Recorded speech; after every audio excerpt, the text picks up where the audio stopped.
I never thought I would tell this story, not to strangers, not to anyone, but some truths grow heavier with time, and silence has a weight that presses into your chest until it is unbearable. I am an African woman from eastern Nigeria. I am 49 years old. This story began when I was 30, and it has never left me. We grew up together, he and I, childhood friends who shared streets, schools, laughter, secrets. We dreamed together.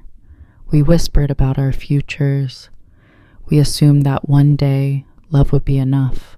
Our families expected it too, even before we understood what it meant. Everyone said we would marry, and for a time it felt inevitable. By the time we graduated from university, our love felt like a promise etched in stone. I became a medical doctor. He became an engineer. Two young adults, successful, ambitious, and devoted to each other. Traditional marriage came first, as our culture demands. It was beautiful. We saved money. Our families added what they could. There was laughter, music, colors I will never forget. Joy that felt earned. We celebrated with everything we had. My childhood best friend was with me that day. She knew everything about us, our dreams, our fears, every private joke, every secret plan. She stood beside me, holding my hands, dancing when I was nervous. She smiled for my happiness. I trusted her. The night before the wedding, I went to sleep thinking my life had finally begun. I did not know betrayal could wait in the shadows. I did not know that my best friend, the one who held my secrets, would be the one to steal the man I loved. In the morning, the world ended. My husband-to-be called off the wedding. No explanation, no argument, just silence. And then he left town. No one knew where he went. The guests arrived to confusion. The music died halfway. People stared at me with questions they could not ask aloud. The shame was crushing. Our culture does not forgive easily. A woman whose wedding is canceled carries the weight of judgment. Whispers, glares, stories that never stop. After days, weeks, he called. Not to explain, not to apologize, only to tell me he had relocated to another state, to tell me I should move on. That he had moved on with his life. I wanted to die. I begged. I cried. I pleaded. Then came silence. Phones disconnected. Messages ignored. A void I could not escape.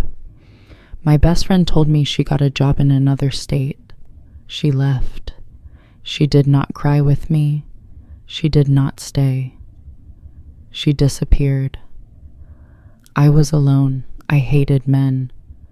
Not in words, not to anyone, quietly. I refused to marry again.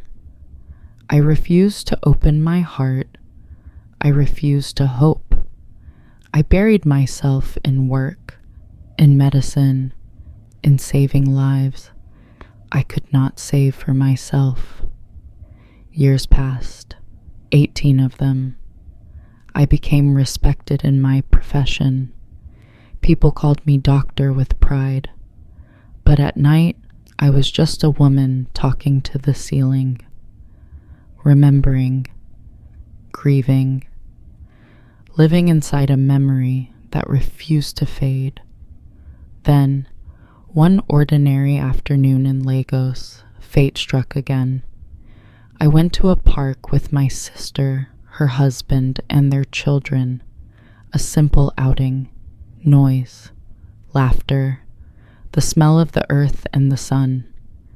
I saw him, alive, older, holding the hands of children, 4 of them, and beside him, my best friend. Time folded in on itself. I could not breathe. I could not move.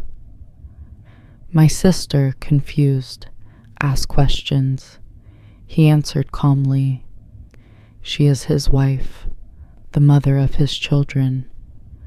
My chest shattered. My knees went weak. I collapsed.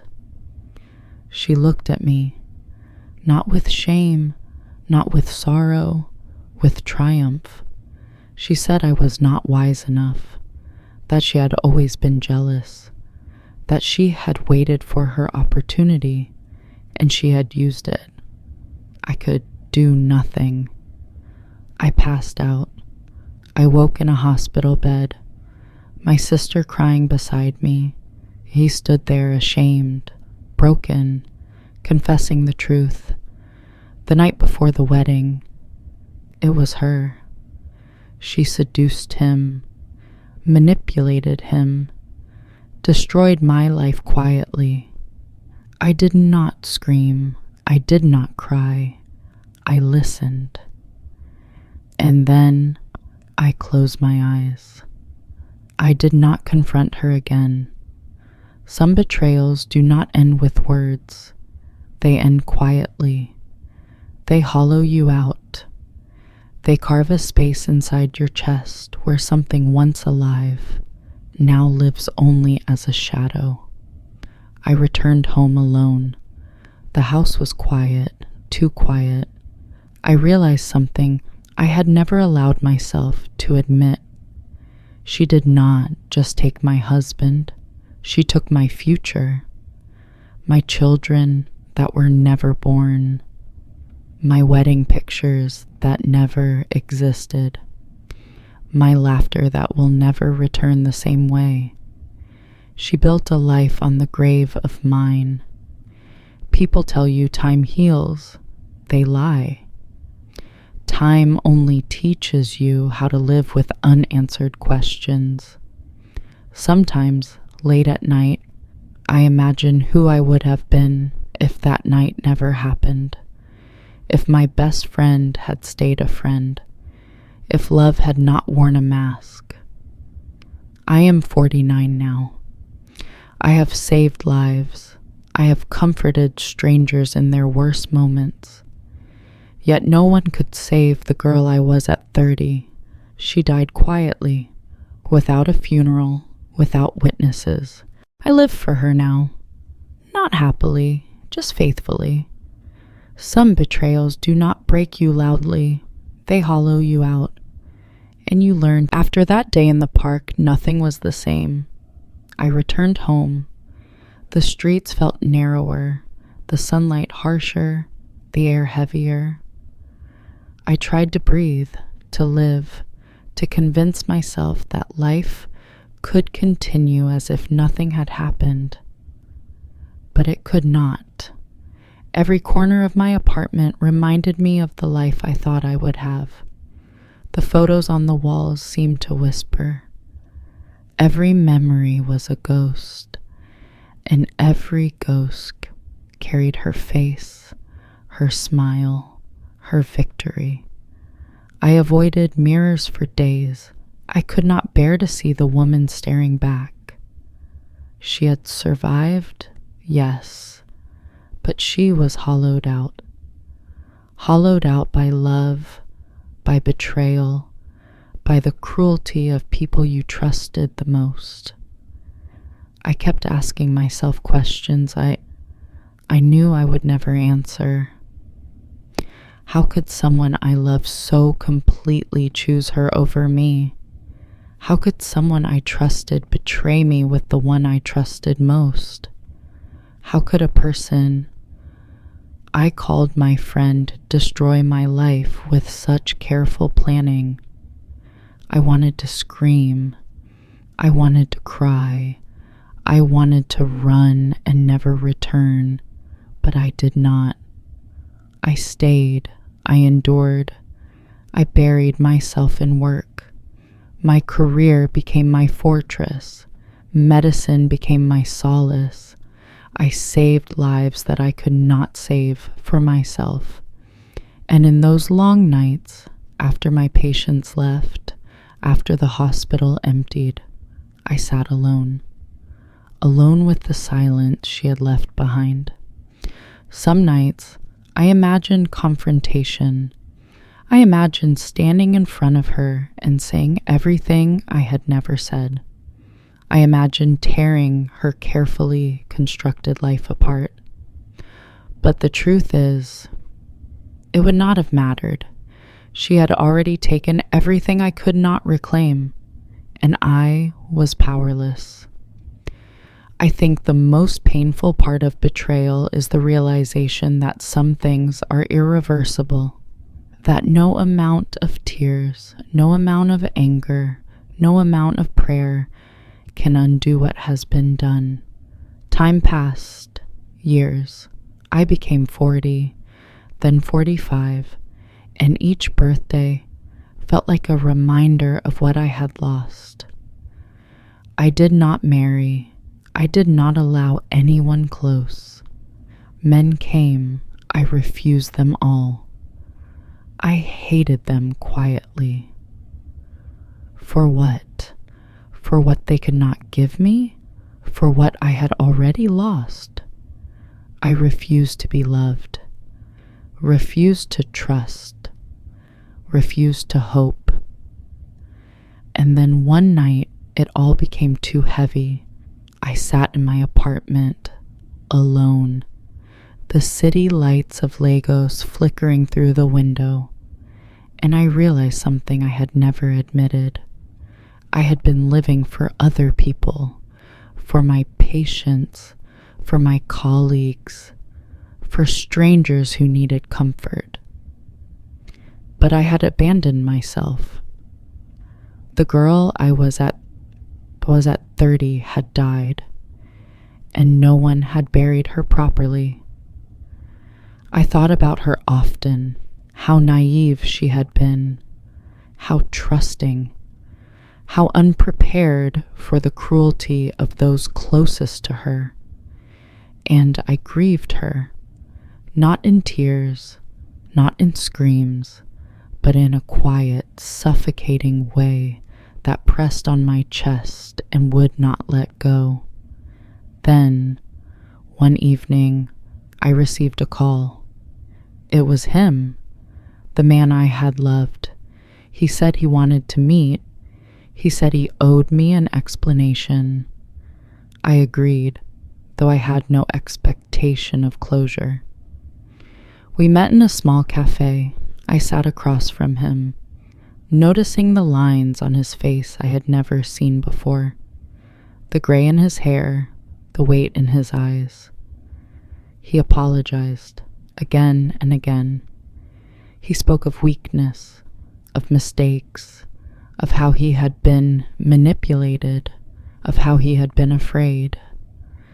I listened, and when he finished, I said nothing, because nothing I could say would heal the years I had lost, because nothing could erase her, because betrayal is not measured in words, it is measured in the life that remains after the love is gone. We parted, and for the first time in years I felt empty, not sad, not angry, just empty. I returned home. The apartment felt colder. The city felt louder. And yet, inside me, there was only silence. I thought of my best friend, how she had waited, how she had struck with precision, how she had smiled at my suffering. I realized that some people are capable of cruelty without remorse, and that knowledge settled in my bones like ice. I stopped hoping, stopped imagining what might have been, stopped imagining who I could have been. I live now only for survival, only for the quiet moments, only for the routines that keep me moving. I am 49 years old. I am alone. I have no children, no family of my own, no love that is mine. I have my work. I have my skills.